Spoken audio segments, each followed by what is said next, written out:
very quickly, let's go around and find out what you're here for. If you have a top question or top tip to share, I will write it down for everybody to see up here, and then we'll go back and we'll refer to it, and I'll take notes on that as well. Who would like to start? All right, Megan. I have questions. I'm using a peer review assignment currently in my the class I'm teaching right now, and I like peer review. I think it's great, but I'm having technical difficulties.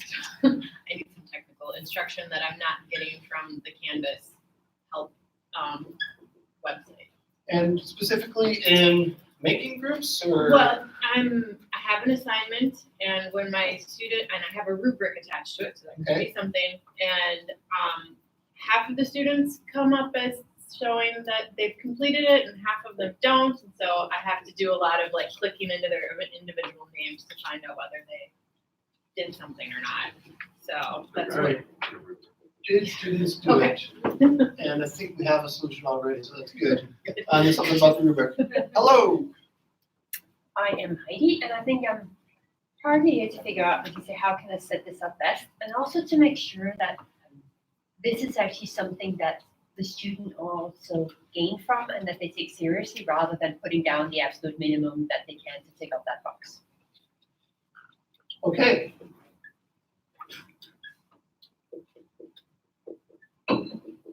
Tom. I'm Tom. I've never used it before. I want to hear what people have used it for All right, basics. and how not to overuse it. Excellent. Tim. How do you scaffold it? So it's under show worth to students, basically. What can you do to guide them in actually giving useful feedback? Because what we get a lot is corrections of spelling and grammar errors, and that's not what I'm looking for. Good feedback process. That's a bigger issue than the tech and such. Excellent. Thank you. Yes. Hi. Similar to Tom, want to use it for the first time, and I want to be able to design something really solid on a blueprint that I can push out to many sections. Ooh, blueprint versus. Tim, have you talked about that at all or done that with peer review? I didn't push out peer review on a blueprint, just because I was Complicated thing. because I need to leave that to the instructors. All right. And someone less keen. Not me, I must control them. Yes. So use blueprint. I want to make it for them to be able to download Try to their courses if they want to. Jeff. My name is Jeff. More or less everything that's already been said. Not as interested in controlling everyone, but Okay, that's a little I'll get there, yes. Okay. I'm Bill. I kind of like to control everyone, but my thing is, I guess, preparing students how to use the computer. Okay. All right. So I used it this summer and found some things about it to be really quirky and clunky, and it may be my lack of knowledge because I didn't get trained to use it. I just kind of made it up as I went along in a last minute sort of deal. So I want to figure out how to do it more strategically. All right. Dequantify. Decomplify. Sarah. I like that. I'm Sarah Legan in the College of Engineering, That's John's stuff. and I help people figure out how to use it, and I can assure you that it is Canvas. But that being said, there are some tips and tricks for getting things set up and making things go smoothly. Great. My favorite accomplishment this semester is having done like intra-group member evaluation in an anonymous format successfully, which is a little weird to conceptualize, but actually worked. All right.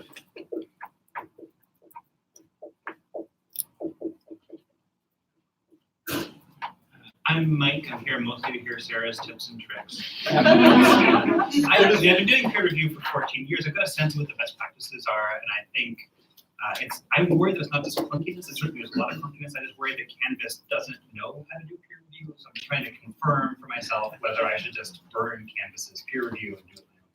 And there's Well, there's always that element of how do we do what we want to do with the tool that we have. That is right. I'm Janet. Hey, Tim? Hi, I'm Tim. I work in the ESL program. I've been using peer review quite a bit. I've kind of worked through some of the quirks, so I hope I can also contribute some tips to this. I'm kind of excited to share an activity that a colleague did with video peer review. All right. Video presentations, which was Mary? Hi, I'm Mary. I'm in the English department. Traditionally do a lot of sort of face-to-face peer review, but I don't know how to do the Canvas part, so I'll do a lot. And part of that moving to Canvas, all right, Yeah. excellent. Colleen? I'm Colleen from the Division of Continuing Studies, and I actually had a question of peer review come up in a meeting with a faculty member this morning, so I was really excited to see this as our topic today's discussion. Very good. And I think that kind of goes to the question about how do we get other people to do it that we want to control. So, excellent. Cliff? Oh, I'm sorry, Karen? Yeah, just ignore me. You're not going to name tag. Karen Skiba, also from the Division of Continuing Studies, and I organize a program called Teach Online. So those of you who want to teach a fully online course, let me know. But I'm here to get ideas for faculty because we get a lot of questions about that. Tim was part of our program last year, so I'm just looking for more ideas to share with them. Awesome. Cliff? Cliff Cunningham with Do It. I mean, whatever, everything and nothing in particular. All right, on to Noah. Yeah, hi, I'm Fernanda with the Wisconsin School of Business. A bit like Sarah, I'm here to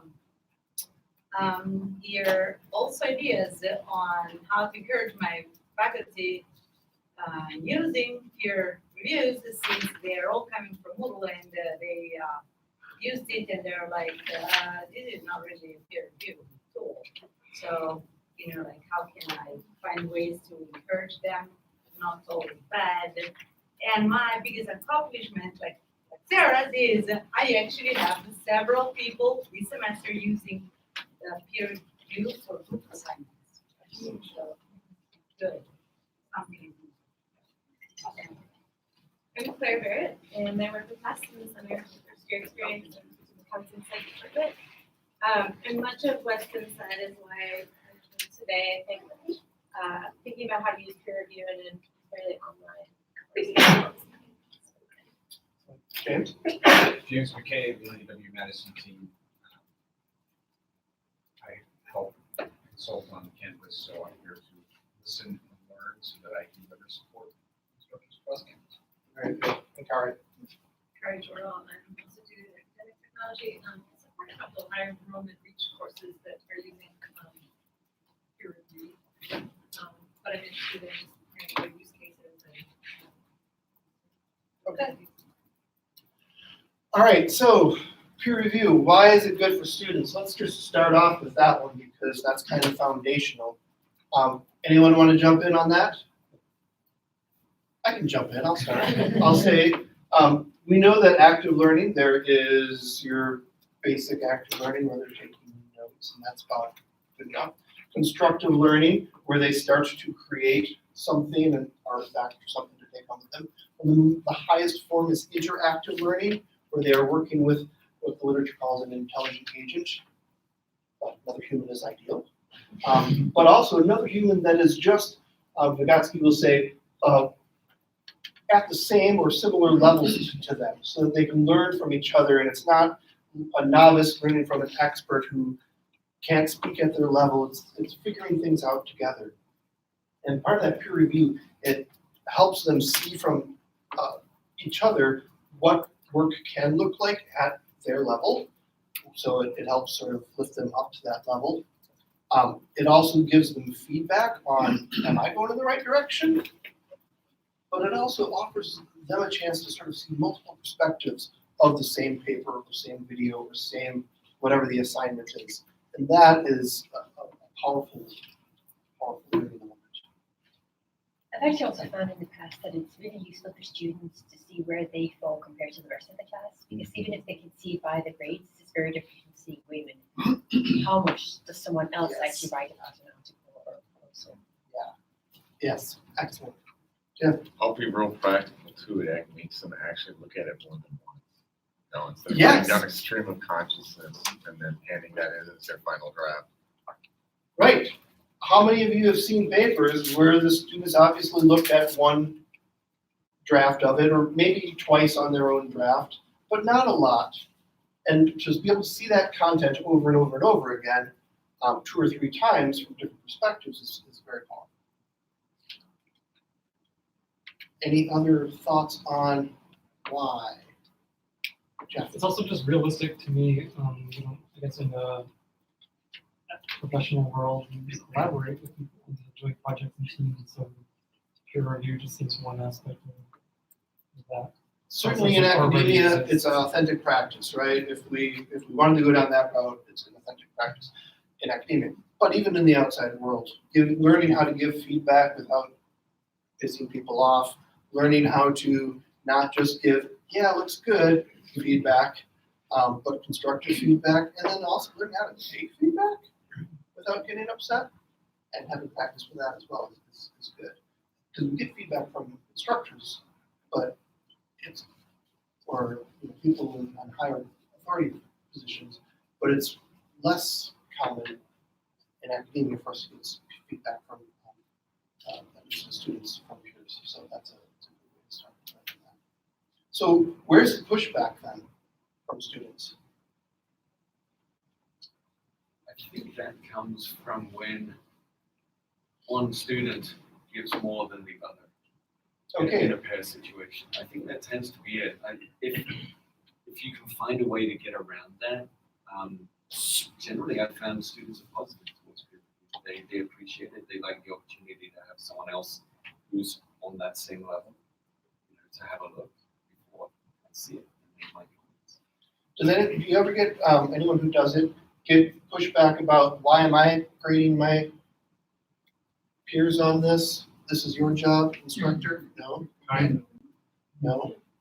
Excellent. I guess I've gotten from a minority of students that felt that their peer students were qualified to give them feedback. Yeah, qualified, okay.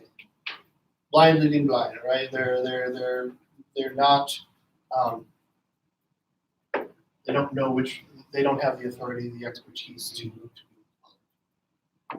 The other piece of that I found is students being afraid to turn something in that was going to be peer reviewed because they were so insecure with themselves that they didn't want it to be seen by people of their own age. Like it was okay for the teacher to see it because that was between the teacher and the student, but something about peer seeing their stuff, they just felt. And then the flip side of that is if you're going to write for your peers, there's a very good chance that you're going to write a little bit better, put a little bit more effort into it than if you're just writing for the instructor, right? I've also found that they're hesitant to say anything sort of critique because these are the friends, these are the buddies. They don't want to say this is rubbish. Excellent. So let's talk about how do we critique our That friends. emotional piece of it is really strong. And then teaching them how to do that feedback in a way that's constructive. We'll talk about it. Janet. One thing I found helpful is to kind of share the value proposition. And I share with the learners that probably in their life, they're going to be asked to evaluate someone. And it's a 21st century working skill. You're going to need this. Yeah. And then I give them a practice. I give them an exemplar or something that to model, because a lot of times they just don't know where to start.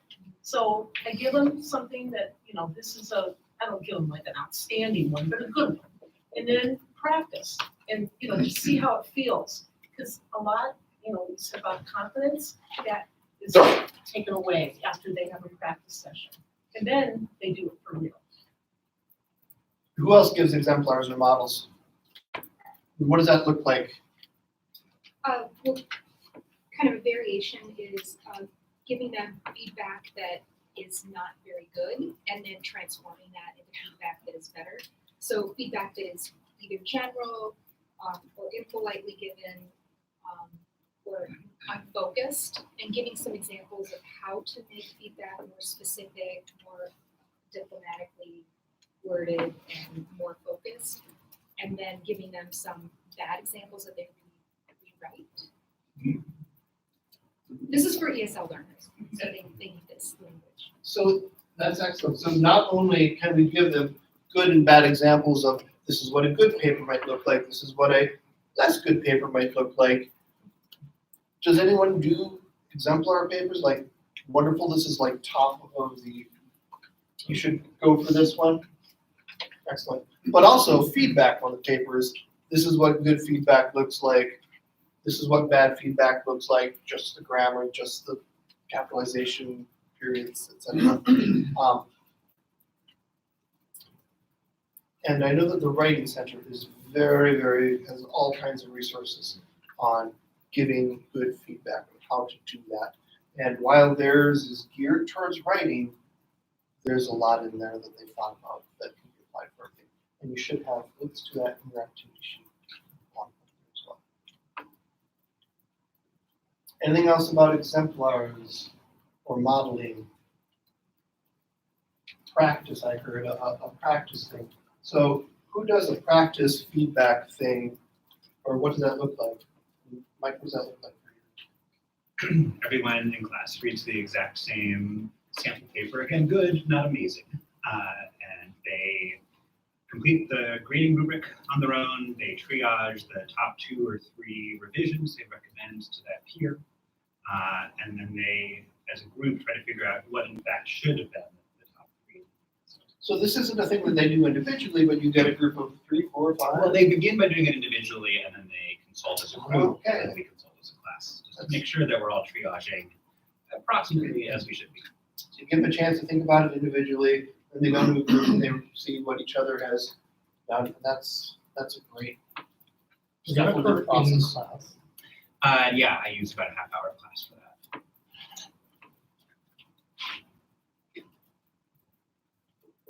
All right, other thoughts on guiding the students?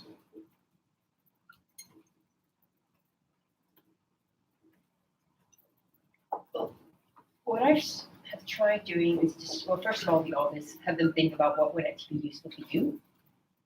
And this was a slightly longer running thing where we divided into groups, so they gave feedback on 3 other students. They then had to sort of reflect on that, what would I have done differently in my proposal based on this feedback, but also what would I have done differently in my own feedback based on what they have received from others. To sort of reflect on, should I have been more specific, should I have done this? And this was actually part of their grade for that assignment, both writing the actual assignment, writing the feedback, and then reflecting on the feedback. All right, that's because you can get feedback, but if they don't look at it, then it's not useful. And how do we know if they looked at it or not? If we ask them to reflect on it and talk about what would I have done differently, that's a great way to do that. Does anyone do assessment on that extra piece? Is that sort of a second? I see lots of nods, yes. So there's the assignment, the paper, or whatever. There's giving feedback on it as part of an assignment. And then there's also the reflecting on the feedback, either or both that you've given and that you've received. And then is this always a first draft, second draft? Is this the final draft? Do you have, no, never? Does anybody give feedback on final drafts from your, yes, some. But others, it's an early draft so that they can take that feedback and do something based on that reflection.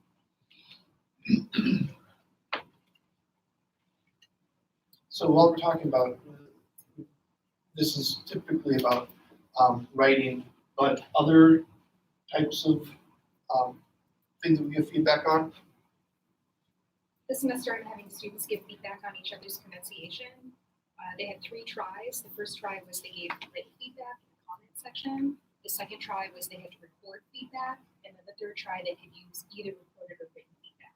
And they found it really useful. And I gave models and examples of feedback. And we also did some training with example student data.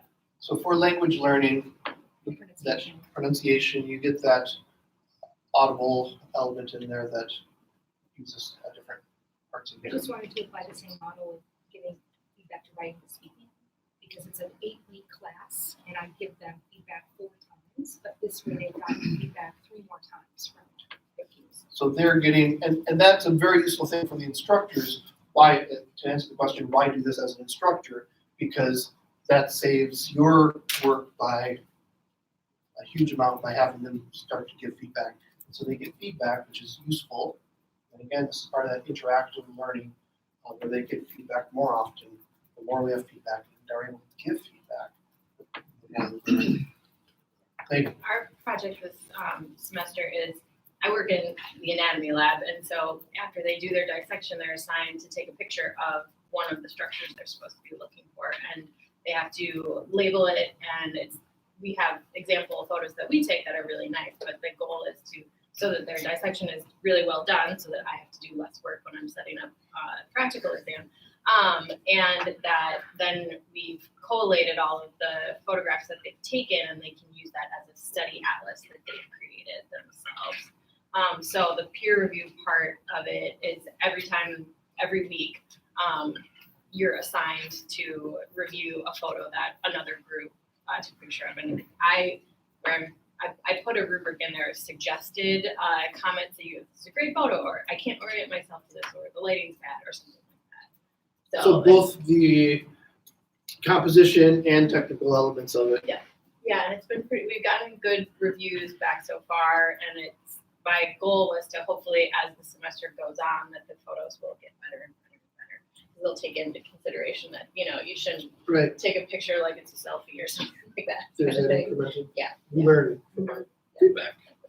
Heidi, do you do the audio in Canvas itself, or is it? So they have an option to either do it in Canvas, Audacity, or any kind of, or their device and just upload it. And there haven't been any problems with students being unable to hear or access the files. They can do it. And the nice thing about, they do written first, and then they do audio, and then they have a choice, is there's this idea of training them in different modes, and then relaxing it and giving them some freedom to choose what they want to do. Some autonomy.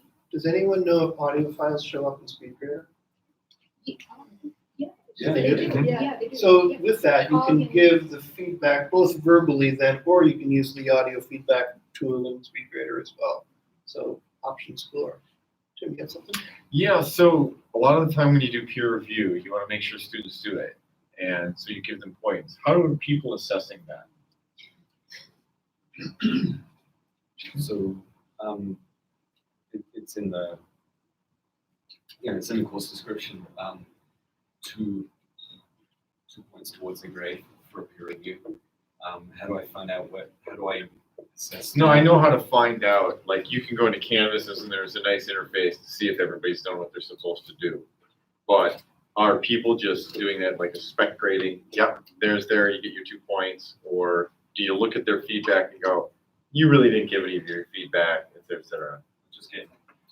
So what I ask students to do when this is actually outside the peer review. Peer review, this is when they do it separately because it's a longer, more involved process. But what I get them to do is a quiz.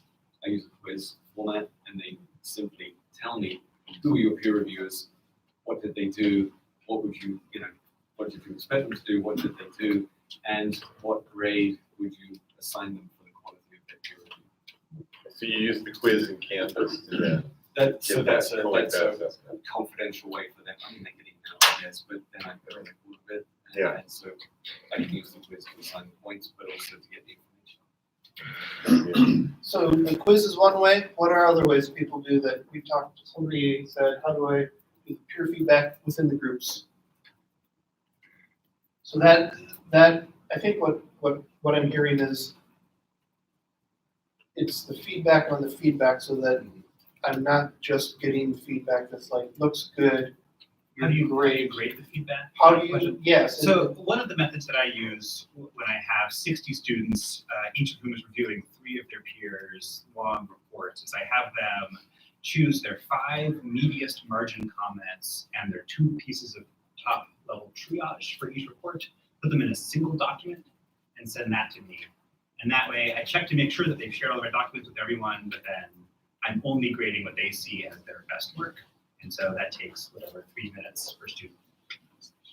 All right, so that 5 best, and that's up to the reviewer to say, here's the feedback that I gave Mike. Here are my 5 best tips that I gave Mike. Right, and I model what that looks like. I'm going to do what Heidi does, which is also model what I don't want to see. All right, excellent. So we can. So they should know. Examples of that. Right, and then I've got a rubric for that. Awesome. James. I've also used Google Forms to collect that. Yep, so Google Forms, quizzes, Canvas quizzes, there's 5 best items, assignments. Other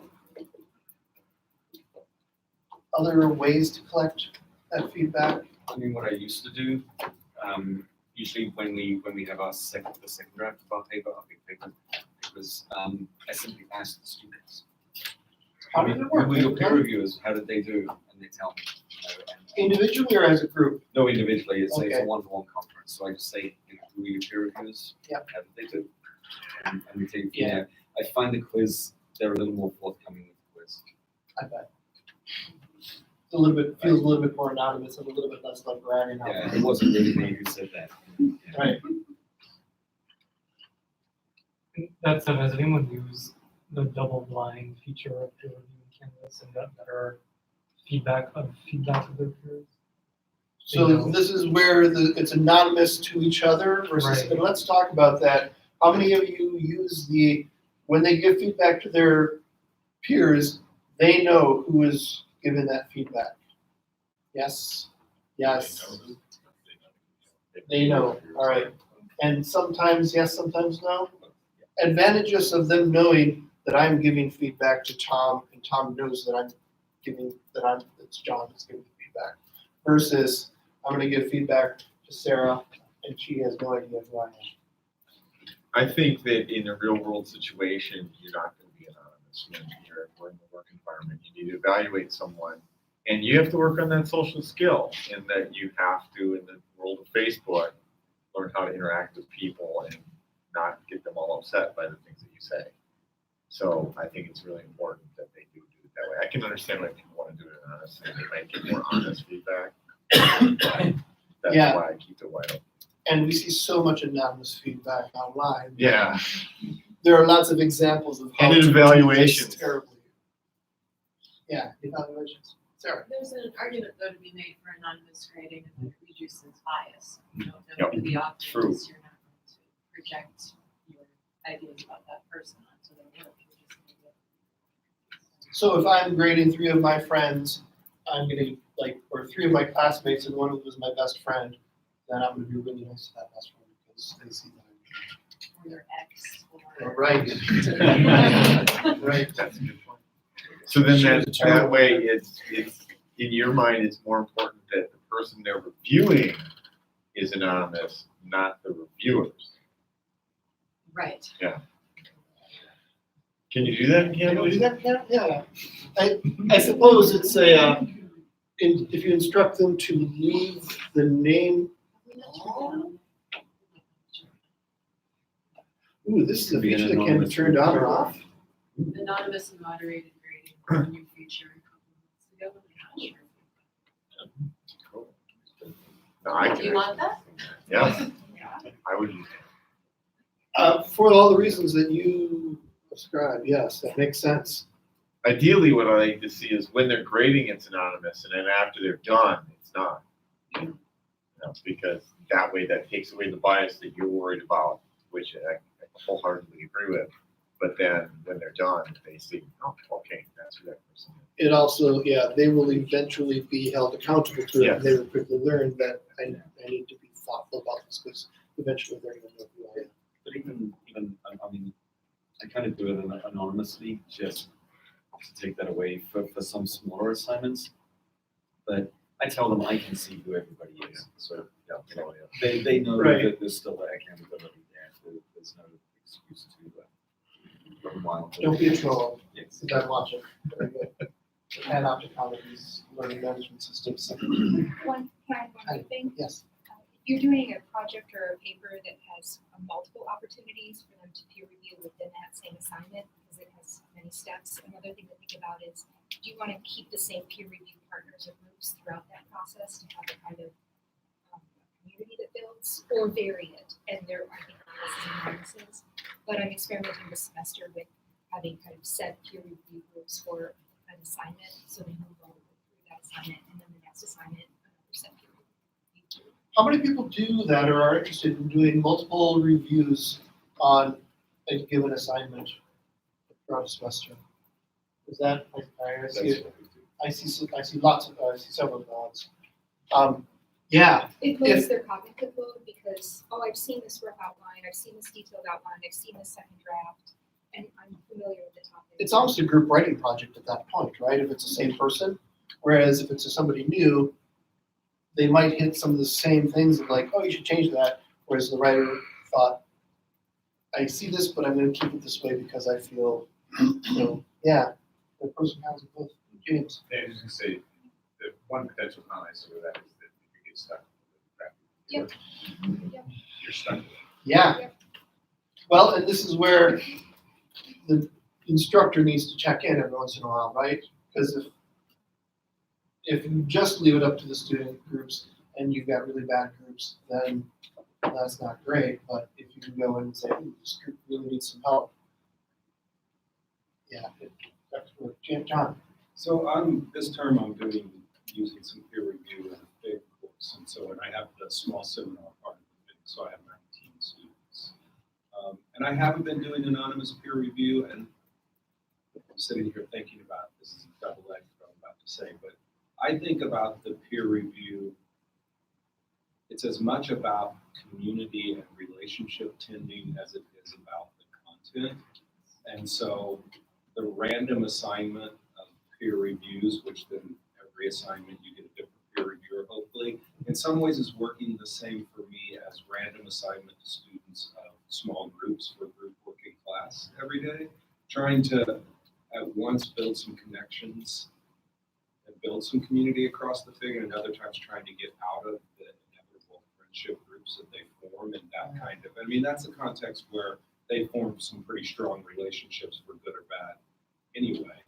And so, I'm thinking about it as one more tool that I'm using to try to complicate relationships in the classroom. So, now, I mean, what's bad about that is if I first just start off by saying that I'm using it for community building, I mean, I can completely see how a small community like that, the non-anonymous review could be destructive if it works. If you don't. All right. What should we hit next?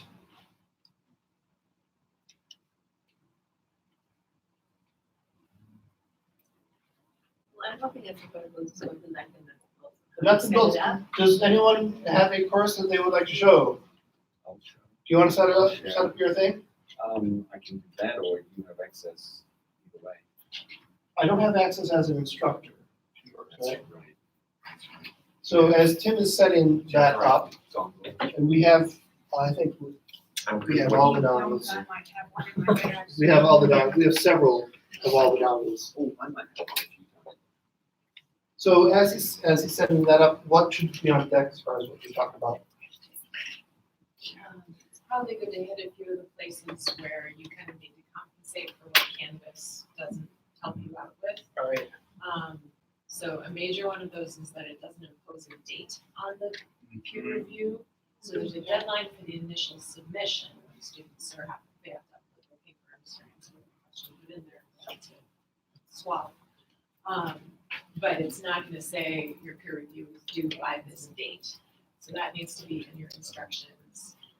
Any specific things that you want to have them answer in their comments, it needs to be in the rubric or in the instructions. Should. What do you mean by answer? So like, let's say I have 5 questions that I wanted you to answer, reflect on the content, reflect on the punctuation, whatever it is. But you want to include those topics in the instructions so students know what they're supposed to do as part of the review, because the review doesn't have its own separate instructions page. It goes on with whatever else we're looking at. I have a rubric for the student peer review. Yeah, when you can put a rubric on there, but some people prefer more like a series of prompts instead of a rubric. If you do have a rubric, and I just realized this in the last couple of weeks, it does not require students to comment. Right. Even though the instructions to the students will say, you must submit this rubric and comment, it will let them get away without doing the comment if you have the rubric attached. And I think that's maybe Yeah. your issue. Like, so if you have the rubric and they just save, Right. it's done. But if they don't and they make substantial comments and then submit, it comes up as if they have not done the peer review. Right, and I have the rubric set up so they are supposed to comment within the rubric. They can do that too. Yeah, and yes, it's all very confusing right now. It also, once they've saved the rubric, will not let them go back and edit. Right. So it's important they get cozy with their cup of coffee and ready to like really focus on that paper for some length of time. Maybe take some notes on a separate sheet of paper as they're going through it or annotating, then fill out the rubric in one go, because otherwise they have to send you an email saying, oh, I meant to give this grade, but really. So reassurance for people who have not done this before, from those of you who have figured this out, how many times did it take for you to figure out these things? Reassurance. Reassurance or wording, fair wording. It's obviously not a like Canvas 101 beginning, open up and there it is. 2-3 times? I think what helps is the first time I did this, so we, as a group, some of us talked about how to do it, what the, kind of like we're going to do, like these are the buttons to press, these are the things to look at. But the first time I actually did it, we did it in class with students so I could see what they saw on their screens and be able to point them where to go and how to do it. And after that, it was very easy to do as a homework assignment out of it, so I could free up time, which is kind of the point of all this. Isn't it? Who else does the first time in class, sort of as a group? Nope. Yes? And yeah, a big advantage of that is as instructors, we don't know what their screens actually look like, even in student view necessarily. Especially if you're doing Google Docs or anything like that, right? So being able to say, oh, what's actually happening over here? There is a really nice, if you go to help, actually, yeah, I'll show this. If you go to help and the Canvas guides, I was just doing a video for this this morning for my program. The video guide? Got a video guide because I wanted to make a video and show what the students would see, but of course I really couldn't. So you scroll down to where it says students, and one of these has a video on basically what students need to do peer review. It doesn't look, it doesn't have the UW red and all of that, but it does at least give you as an instructor an idea of what students see and what they can do as part of that peer review process. So kind of combine that with my remarks. And those Canvas guide videos are pretty good. Again, the tool that they see on screen doesn't have the UW crest, but basically it steps you through, it has basic components that step you through it. Yeah, it was useful. Saved me a lot of time. If you want the one that does look like UW, it's KB.81966. Thank you. You better send it. 81966? Yeah.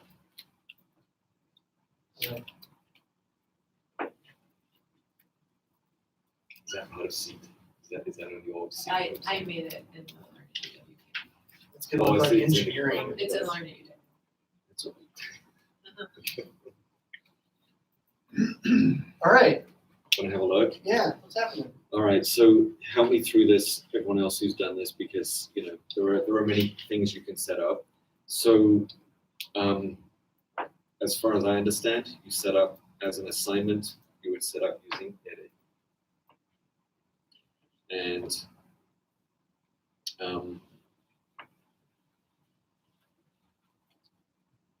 where is it? Roughly here.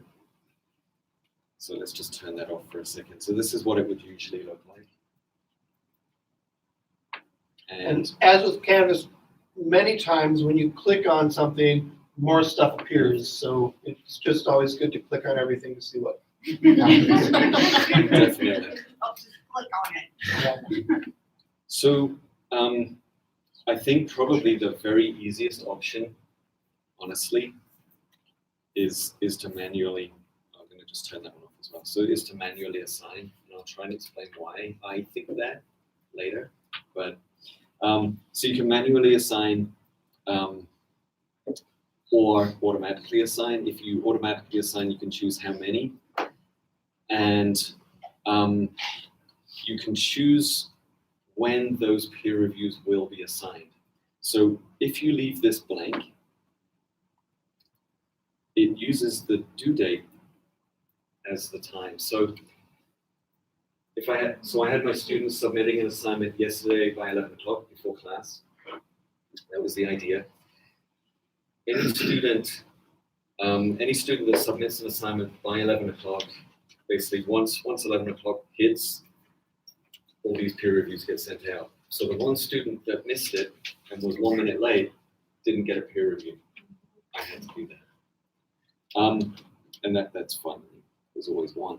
So if you leave that blank, it relies on the due date and the time. If you put a time in there yourself, you could put it for the next day or a few hours later to take account of late students. Or if you use the manual, you don't have any of those problems. But of course, it depends how many students you have. I only have 13. So that's my you have when you have hundreds, it's different. Yes, so one thing you can do though is you can put manually assign and then later on. And that's what I was going to get to. So you still have the option actually within manual. So if I now save this as a manually assigned peer review, and what doesn't appear, if you don't have peer review set up, if that box is not checked, this option is not visible to the students or to you as an instructor. And then when you click on that, here's what Tim was talking about, where you can still actually automatically assign. So here's a way where you can check everybody's got something. Everybody has submitted the assignment they're supposed to submit. Now I'm gonna send those assignments out. And that gives you, in a way, that gives you more control. Then if somebody does submit late after you've done this, have you tried that or? Yeah, you can. I mean, even if you do it automatically, you can still go in here and do it manually. So you actually get to do both ways. Missed it, the automatic sticks. Yes, that's kind of already assigned. So this is where I ran into some quirkiness, is that I was having it automatically assign peer review, but not everybody had turned in their assignment. So it like assigned them automatically once an assignment was turned in, but then some people didn't get assigned because they hadn't turned in their thing yet, or it got really messy, and I don't know. And that's probably why. With the automatic. And so I ended up doing it manually in the end, based on who had actually turned something in, and it got really. Yeah. So yeah, this person here was literally 1 minute late in the submission, so there was nothing for him to do, nothing peer review, so I just had to assign one. So somebody got 2 peer reviews, and then I ended up having to peer review his, because in the class, I couldn't just go through and take everything out and redo it, even only with 13. Still too much time to do that. That was my quick workaround. I think the nice thing about once you're in here, so here's maybe the same issue you were talking about. This is a student, so I know this person made a couple of good comments. Downloaded the document, made comments in the document, uploaded the document. It was great, didn't do the rubric, so it looks like they didn't do the work. I love this little bell. Here's a hurry up, here's a little reminder, just another notification for my students. They don't like it if you press that 5 times. Yeah. I did that. Yeah, it doesn't tell you. But it sends an email, right? When you get a little. So again, another example of in Canvas, it doesn't appear until you roll over and then click it to find out what it does. Yeah. Don't pick the garbage can. And so there's that language that I think Sarah you were talking about, where peer reviews are only considered complete when you've submitted an assignment lies. Is there any way just to get that line removed? Because all of my students see that and they do it, and it has no relationship whatever to the actual peer review process. Well, if you take out the rubric, that does it. I mean, how important is the rubric when it's a peer review stage to you? I don't know. So when I don't have the rubric in there, they'll just end up leaving the comment in the comment section of the speed grader, essentially, right? And then it'll say And it'll say done. So if there's So no I'm getting rubric, this line is blank, or does it say it'll be considered complete if you comment on these comments? I think this line now becomes true if there's no rubric. I just want it to go away. I don't I don't have that power. I don't think we have that power. No, but it says you can, it says and filled out the rubric form for the assignment. Yeah, so this says that both things have to happen, but if you have no rubric, it doesn't. If you have a rubric, and this is also in the, this is actually in the Canvas, if you look at the Canvas how-to videos, there's a comment about this. So I was kind of forewarned about it. Yeah, if you have a rubric, the student just does the rubric, it looks like they've completed peer review, even if they haven't followed your exact instructions of detailed, meaningful comments. So, Would you mind showing an example of how this actually looks in the feedback they submit? I don't know if I can do that. I can show what it looks like to me in SpeedGrader. I should have just gone back to the assignment, sorry. That's the beginning. So for me, no, I pressed the wrong thing. I go to SpeedGrader and I can see what the students have done. So here's one that has filled out the rubric and submitted a comment and submitted comments via the document. Good student. So how many people have students use the grading interface versus downloading and uploading back to For the review part? Yeah, for their They reviewing. use the crocodile, isn't that what it's called? Yeah, It's Crocodile. doc It used to be doc the viewer now. doc viewer, yeah. It used to be, but the actual markup tool. Markup tool. Oh, Because they used to be awful, but they're getting much better. They are getting better. That's Yeah. true. I have those where they can add highlighting Yeah. and. As long as they submit a doc or a PDF. Well, that's right, and, but, Yeah. so that's that's what I use for my own grading. Yeah. And so what I really want is the students to do the peer review using the same tool I do, and I'm in effect modeling summary. So you have them use that, or you like download it into Word? No, I or have something? to use that. Yeah. Because that's what I do as well. Yeah. And there is the problem that then they don't give me pages, but they have to do that for me anyways. Yeah. And there again, this is never your first assignment, right? You've already given a writing assignment or whatever assignment where you've modeled, this is what this looks like, this is what this looks like, and so they have that in their head. One detail is that if you're having students do the annotations in the paper, even if you have anonymous peer review turned on, they'll still see the names attached to Right. Whereas the comments on the right side there do appear as anonymous user. So, Yeah, we don't know who it's by, but inside this document, there will be comments and it will have this user's name will be on those comments. And I tell them that. They know that.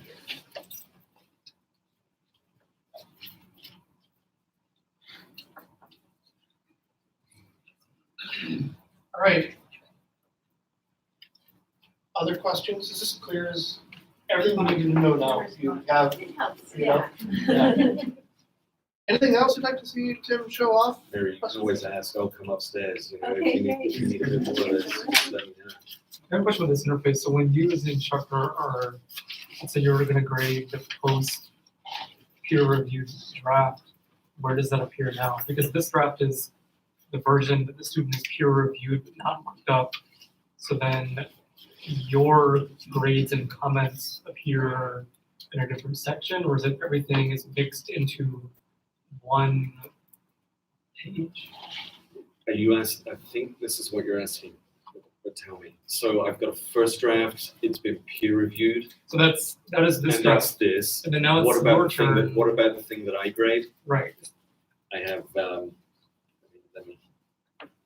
so this is draft one, and it's only draft one, and it doesn't count towards the final grade. This is where they put draft two. It's a separate. So another Two assignment. separate assignments. Now, John, you don't use two separate assignments, right? You do, okay. Some people don't. Some people just have students re-upload a new version Mhm. if they so choose. If Maybe. you do that, those students lose access to all of the feedback from the prior versions. So it's definitely. The annotation. I think that didn't Shorter tell us that changed? Yeah, I thought it may have changed. It may have changed. When did it change? A few weeks ago. I'll Yeah, now isn't it true that you get like a little drop down menu? You Yeah. can choose and then You get the drop feedback down, all change. go Yeah, I Well, was gonna say, one instructors comes have up always saying had it. late, Yeah. and that's not I necessarily don't know. late. But students I do. don't know if students. I don't think students. Okay. So I used to. know we as a group talked about it and somebody said that and then they went and investigated and found that they did have it, so it'd be worth checking again. I have a question.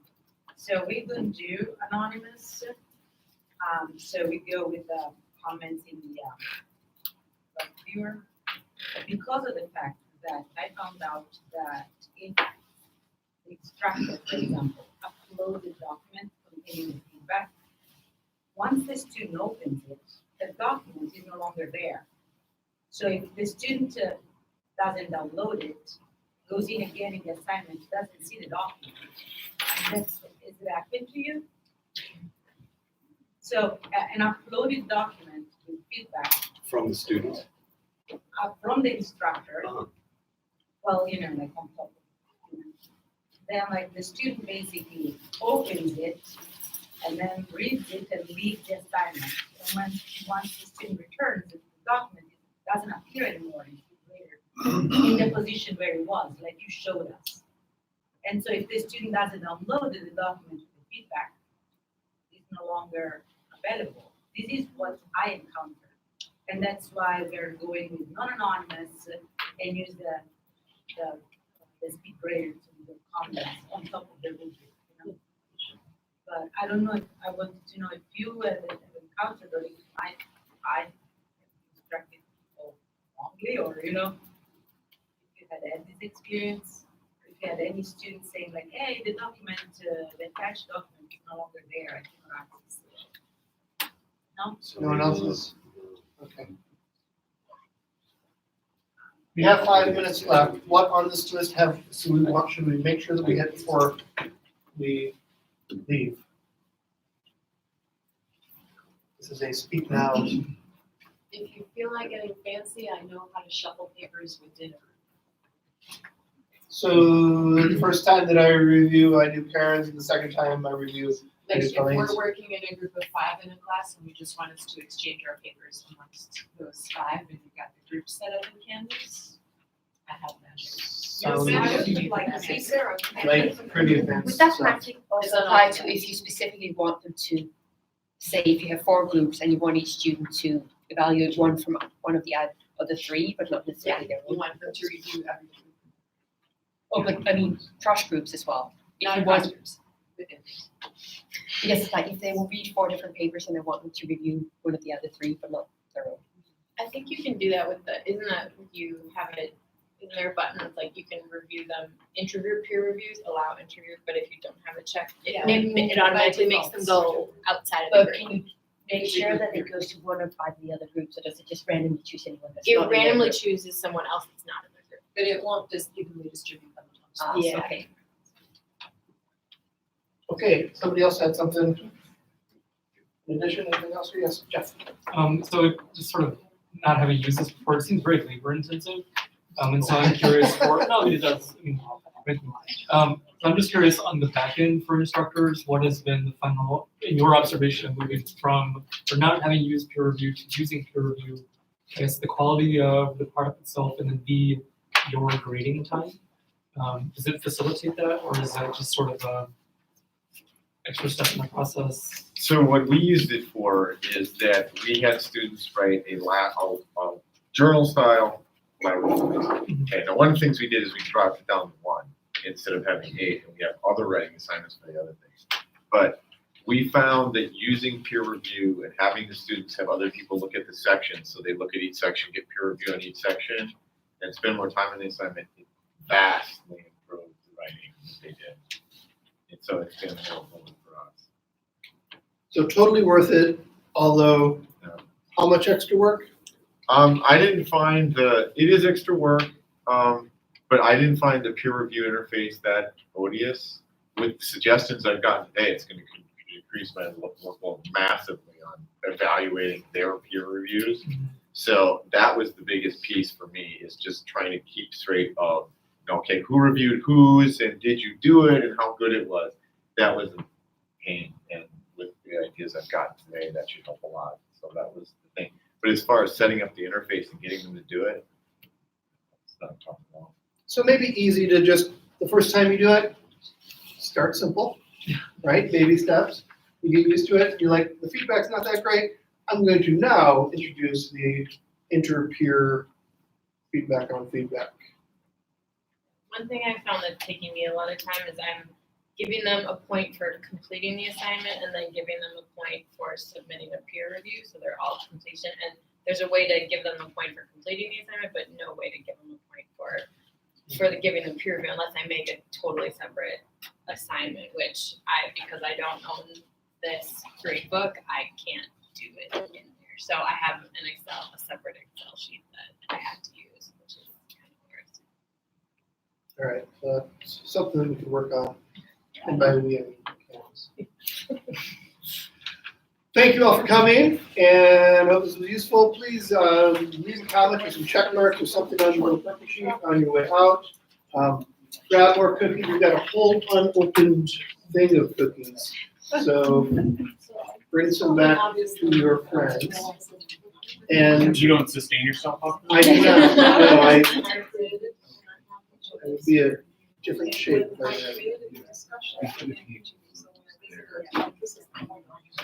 So thanks again for all coming.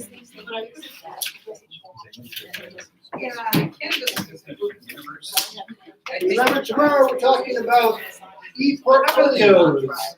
So having students leave with something tangible at the end of the semester.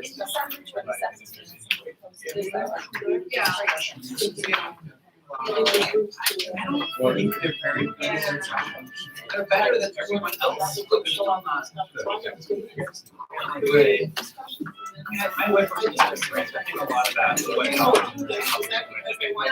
Also a note that at the very top of the you can access this digital version of the activity sheet. And the links work here. The links don't work. We don't. No, you can work on that. Someday, Tim, someday. Pass out iPads as well. Exactly. Someday we're gonna have paper, digital paper.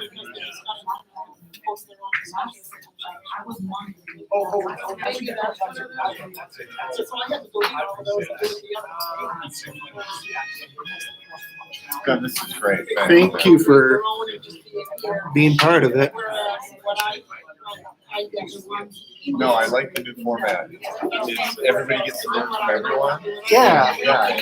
So yeah, this is great. I think that it's less work for the people that I sort of shoulder tap to say, hey, come in and share. No work for me. I learned more than I did.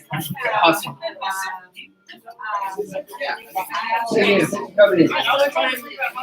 Good.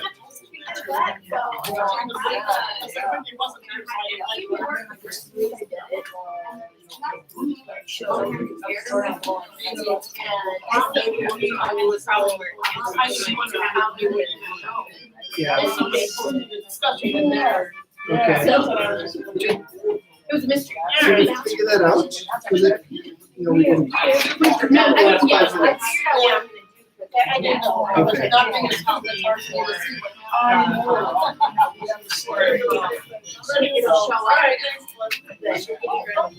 Okay. I feel like having Rubric is an important thing, though. So that doesn't seem like a good solution.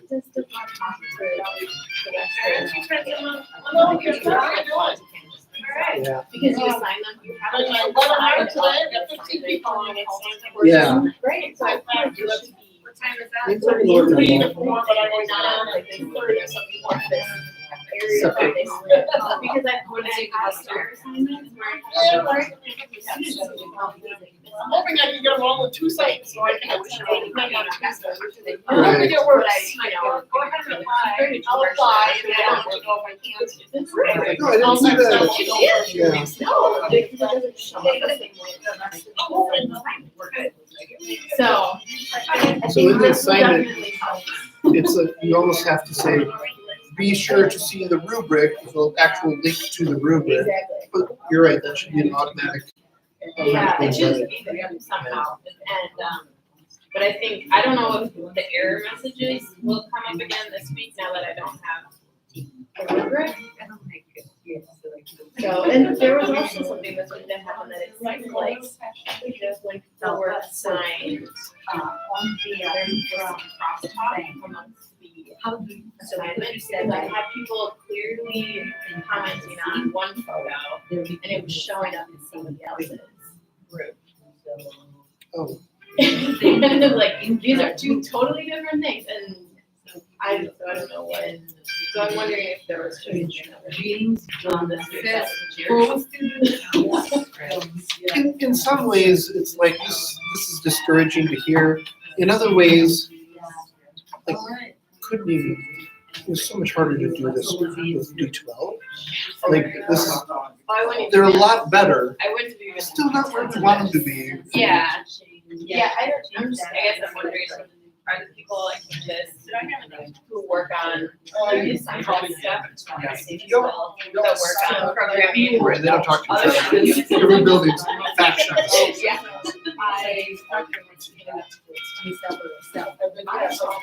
It's in there, you're gonna have a hard time finding it real quickly, so. I did, yeah, I did clean that out for you. So I took a lot of notes today. Wonderful. So. Did you take them on the, I was the only one in there. I was hoping that people jump in and say, it's just me. Yeah, you can meet. So there's a lot of good stuff. Yeah. And we can hopefully got most of it right. Okay, So that's feel now I free should to have read that and edit. All right. Yes. I want to get serious. Right. But I have been encouraged to add words to the Yeah, those are Where's the- the all first those bit? buttons. Yes. Whenever I got to beta and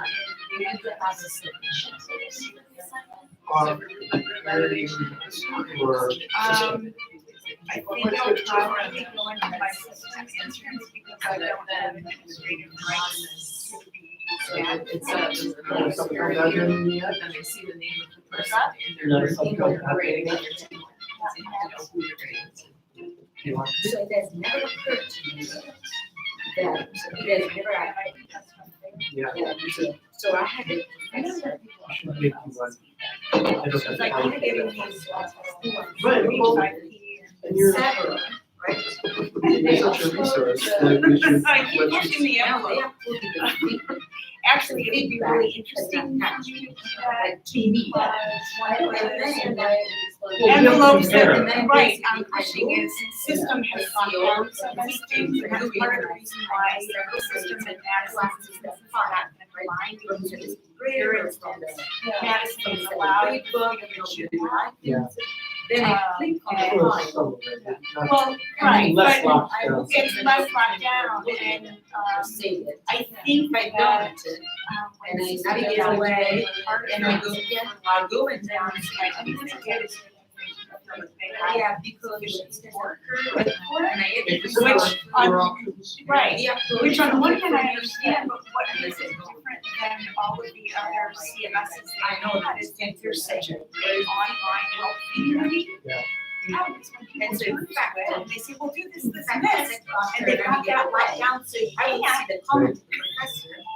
People can't get the help that they're, you know, that they don't need to get through the system, that they can just get on their own. So that's one of the things we're trying to get them to understand.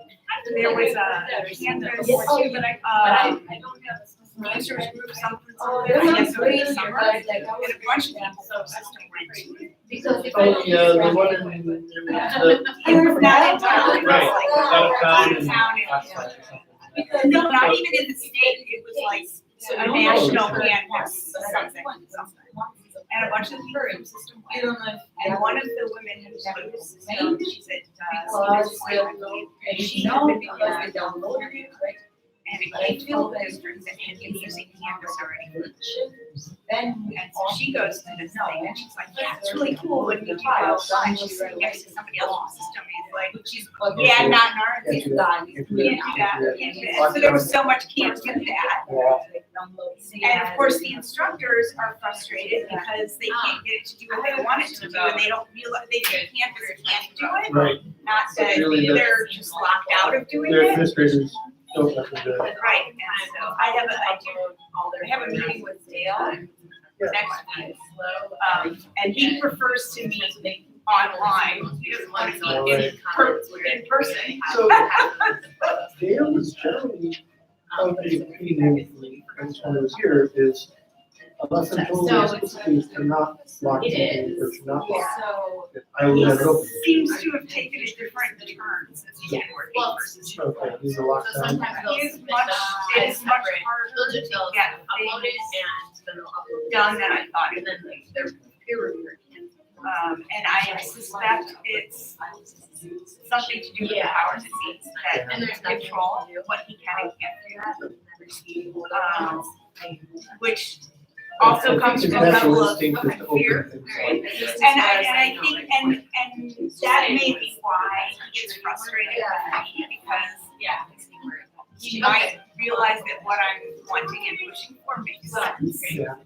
And his hands are tied. Yeah, and it's been working really well. Right. So the first week I had a problem with that. Probably got a, yeah, probably got a frustration. Thank you, that fucking As it often does. So that was fine. So I would have liked to meet But him in person, but it has to be. Digitally. Yeah, well, he works from home a lot. too. Oh, does he? Okay, that could be part of And here, And Because, then- no, he can, so. it. I mean, when he can do stuff, he does it very quickly and he's, really and I don't. good about it. Oh, But there's really So I'm beginning in the rubric. That sounds like that one. But I don't know. Okay, you've never heard of your.